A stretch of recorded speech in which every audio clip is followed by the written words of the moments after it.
Hey, this is Matt once again. Welcome back to another video. This is another paid request, this time for Thaddeus. Thank you so much for that. And once again, for those interested in requesting pretty much any type of videos, topics, reactions, reviews, re-reviews, randomness, out of the blueness, whatever it may be, feel free to send it either directly to my PayPal or join my Patreon. Both links down below in the info box. It could be for pretty much anything.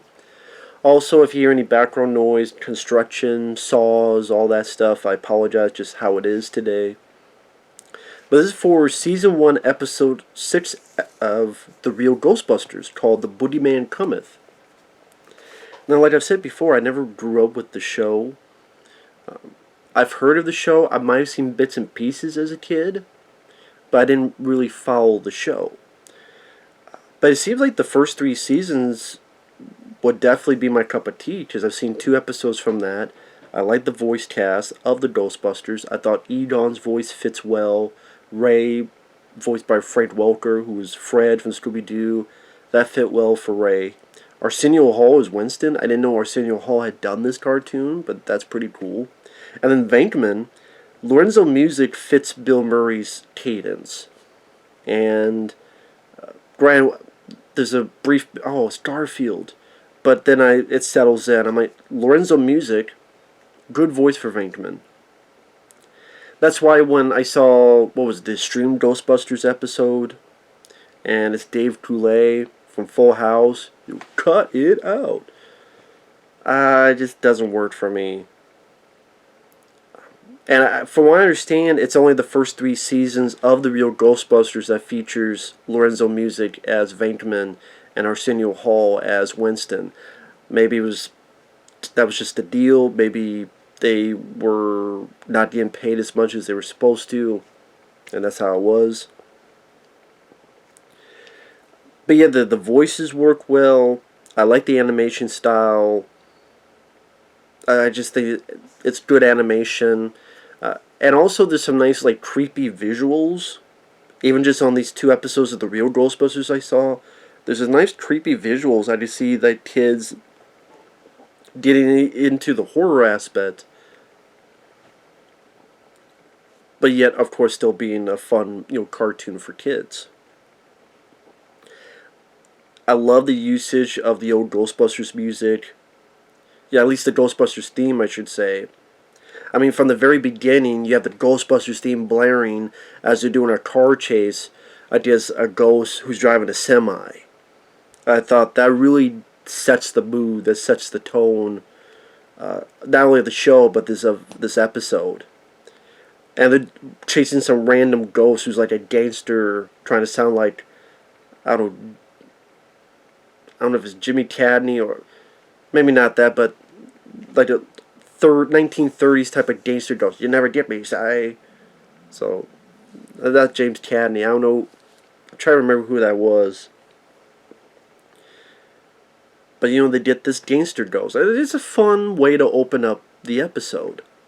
See the ghosts doing their business, succeeding, music blaring, Venkman giving Winston shit about his driving.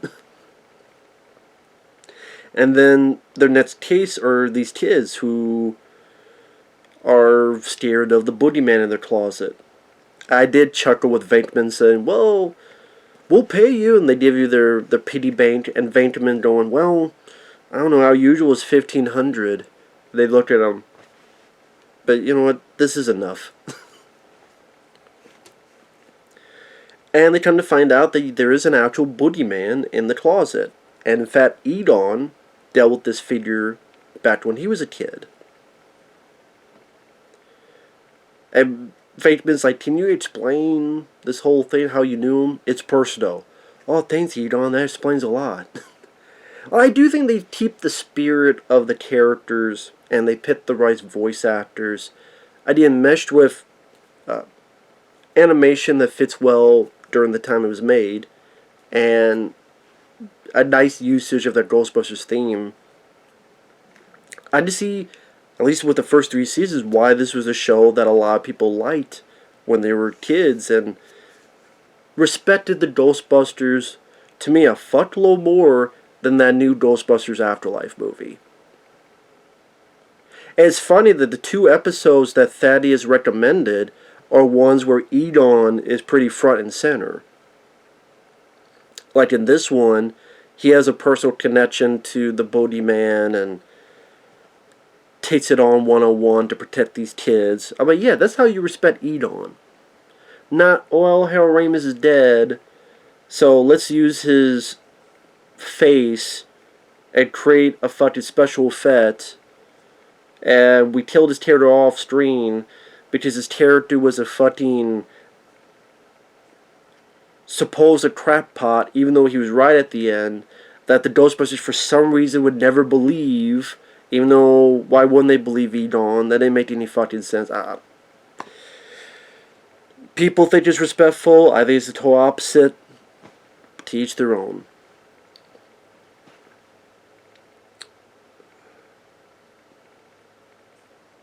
And then they come to realize in this episode that this Boogeyman isn't a ghost. So I actually kind of like that aspect that, there are different types of creatures, not just ghosts.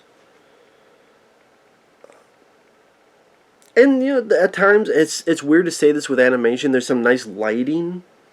Like when the Ghostbusters are gone, the kid's trying to sleep, and the closet opens. You see this light radiating from the closet, and the light cascades over the two kids. And, it's like sort of a yellow. It creates a nice mood, which makes sense, like a horror element to the show. And Ghostbusters have the moments to shine, like Winston. He helps the kids in that scene, and he gets his moment to shine. And the one episode I talked about, not the extreme Ghostbusters, I'm talking about the other real Ghostbusters episode. Venkman has his moment to shine, where he's blasting on the roller coaster. It's not the Edon show or the Venkman show. You get the idea that each one is essential to this group. Like here, Ray is used as bait because he's childlike. But then he comes in and it's all full business. There's a bit where they're following the ghost through, not the ghost, the Boogeyman, through all these closet doors. It reminded me of an action scene in like Monsters Inc. And made me go, I wonder if someone from Monsters Inc. ever saw this episode. Because they're going through all these closets and it goes to other places around, like teleporting from one closet to another closet. I guess it remind me a little bit of, again, Monsters Inc.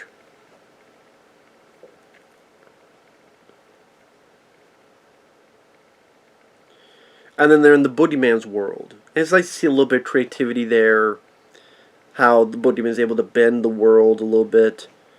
And how things may not work the way you think they will. There's this bit where they're trapped and they use the beams. And then it's like, wait a minute, it became fireworks? Hey, why did it become fireworks? And someone goes, why not? And Venkman goes, fair enough.